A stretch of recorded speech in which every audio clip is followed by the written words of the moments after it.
আমি এখন শঙ্করশ্রী সুদীপ্ত বিশ্বাসকে অনুরোধ জানাচ্ছি। স্যার, আপনি যা কিছু ছড়া লিখেছেন এ পর্যন্ত প্রত্যেকটা ছড়া স্বাস্থ্য বিষয়ক, যোগা এবং স্বাস্থ্য। যোগা এবং তো আজকে কি যোগা বিষয়ক একটা ছড়া শোনান আপনার স্বরচিত?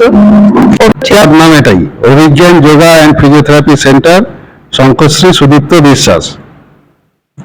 ছিল এক দাদা মোর অভিজ্ঞান দত্ত, বয়সে নবীন হলেও মনখানা মস্ত।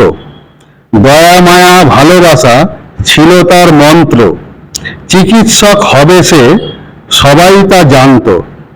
তাই দাদা গিয়েছিল ডাক্তারি পড়তে, দেবদূত এসে গেল অনুরোধ করতে।